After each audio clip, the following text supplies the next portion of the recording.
The volcano returns, outlawing whale hunting in the works, building a UFO landing pad, and more on this episode of the Reykjavik News Desk.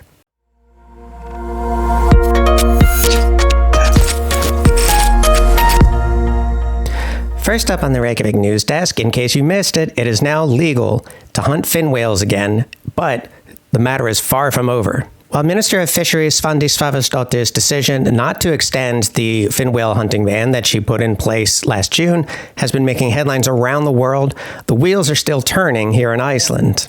A lot of opponents of whale hunting are less than impressed with Svandis's gambit to simply add more regulations to the practice of fin whale hunting. And as a result, one of the things that's happening is that the Pirate Party will be submitting a bill this autumn calling for the outlawing of fin whale hunting in Iceland. You see, the ban that Svandís put into place last June isn't quite a law. It's more of enforcement of regulations, and regulations themselves are written by ministers.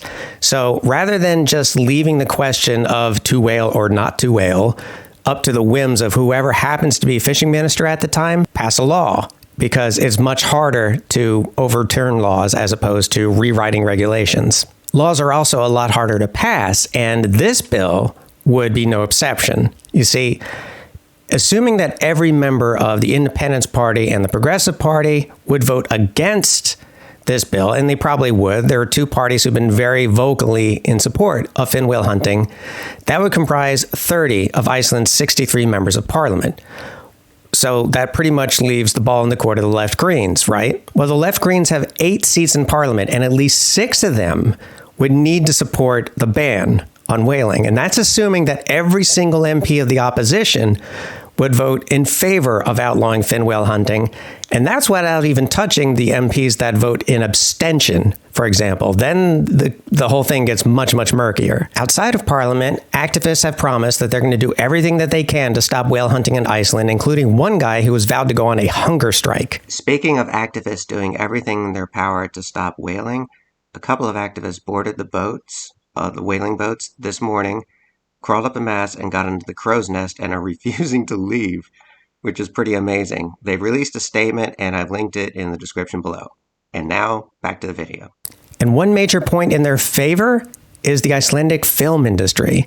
You see, with so many Hollywood actors and writers and directors saying that they will absolutely not work in Iceland as long as it's legal to hunt fin whales here, the Icelandic production company True North has pointed out that they stand to lose a great deal of money on account of this one man, Kristján Lofsson, who's the only person who conducts fin whale hunting in Iceland.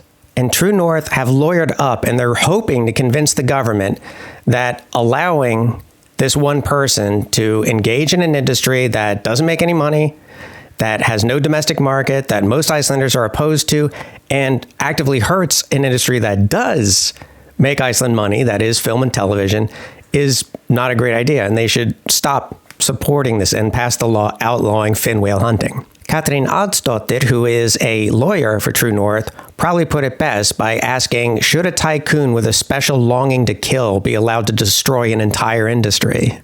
Well, that's likely the question that will be answered by Parliament when they convene this autumn. In the meantime, the whale hunting season was delayed by Mother Nature herself as a major storm hit landfall in southwest Iceland on Friday and rolling into Saturday, thus delaying the whale hunt. She knows, people. She knows. Now, the storm was pretty intense. There were a lot of high winds and there was some flooding. And although nobody was reported seriously injured or killed as a direct result of the storm, there was a tragedy in North Iceland wherein a group of men who were herding sheep called for emergency services on account of one of the other men in their group. And rescue workers tried to get to their location, but they were unable to get there very quickly because of the weather conditions. And by the time they arrived there, this man had unfortunately passed away, although it's still unknown whether he passed away as a result of sickness or injuries. My sympathies go out to his family. Other times, people put their lives in danger despite all warnings to the contrary. Take, for example, this photo here, showing an elderly woman wading through the surf in a walker.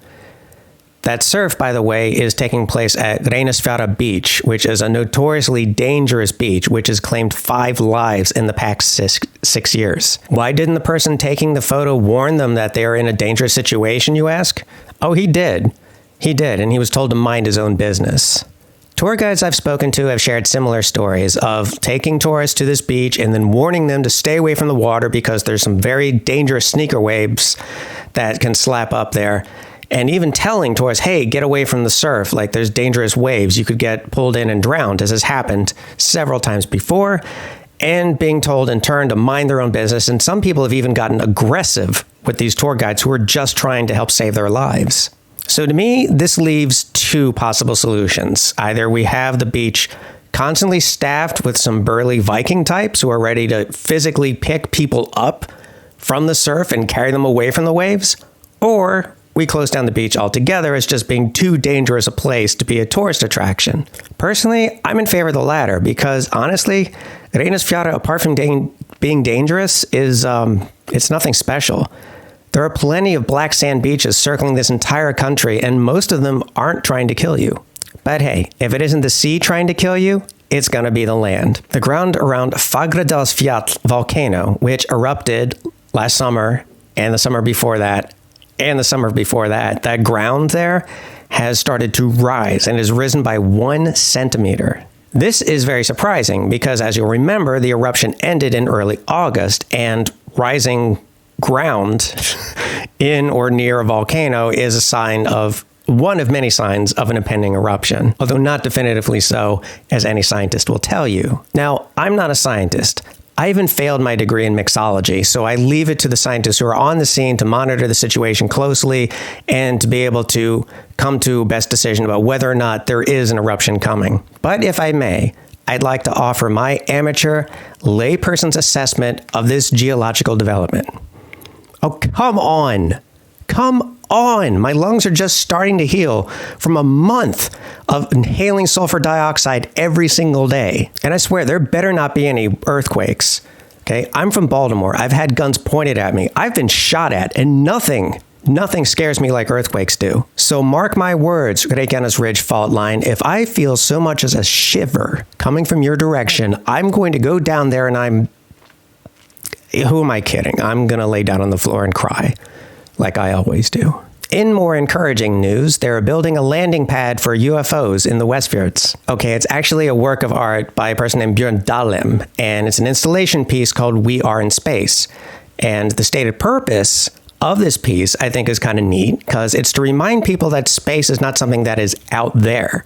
Rather, we live on a planet that's already in space. So the installation serves to help us to meditate and consider this and build a stronger connection with the universe around us, which I think is a fantastic idea. And if you scoff at how an installation piece could possibly accomplish this, consider the following. If you understood that artist statement, it already has. Even if you never read the artistic statement, I'm reminded of a time that an artist in Iceland once live streamed themselves naked in a plastic box. He remained in this box for days. I don't exactly remember how long it was, but I remember I laughed about this with my colleague and scoffed at this idea, remarking on how this box was slowly filling with trash, like wrappers and boxes from the food he was eating. And if the point of this piece was to show how the waste we produce eventually consumes us, then maybe it would have been successful. And my colleague said to me, Andy, the fact that a naked guy in a box got you to think that means that the piece was already successful. That was a very humbling experience. So, this piece is due to be up in Ísafjörður in the spring, so if you happen to be in that area, go on and check it out and feel a greater connection with the universe. And lastly, animal news is back, baby. Goat edition. Now, Iceland is famous the world over for many things, such as puffins and hot dogs and volcanoes, but also our sheep. And one of the most famous things that our sheep produce is, of course, wool. Lopapeyser, the traditional Icelandic sweater, is one of the few things that is as sought after by locals as it is by visitors to Iceland. But sheep aren't the only animals who produce wool. Goats do too, and we have our own breed of Icelandic goats. You can visit some of these goat farms, including one that's not too far from Reykjavik. I've linked to it in the description below, so you can check it out. And if you get a chance, definitely do pay them a visit, because goats truly are the greatest of all time. Greatest of all time. In GOAT. I'm sorry. And that's all I have for you today on the Reykjavik News Desk. Be sure and like and subscribe.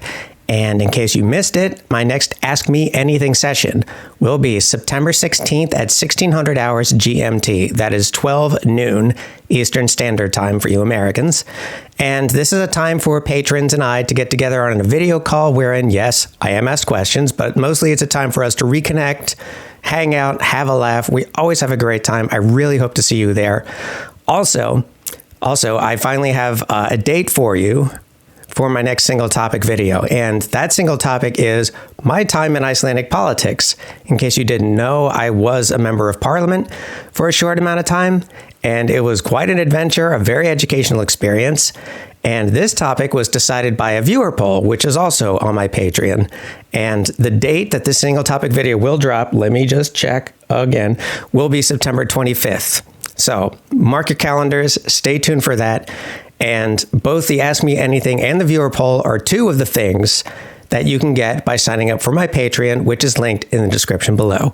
Which reminds me, I want to thank Corinne Vasquez, Marianne Ward, Christopher Hunter, Marianne Moores, Kimberly McDaniel, Iceman98, Octavia Hrun Jonsdottir, and Alan Valgamay for being patrons on the $20 level, Ian Kingsley and Laura Johnson for being patrons on the $15 level, and Melissa Pfeffer, Christine Trowbridge, Hofstein, Himmellomi Reginason, Stephen Ellis, and Vivi Carvalho Schaffner for being patrons on the $10 level. Sorry, I had to catch my breath there. You folks all rock.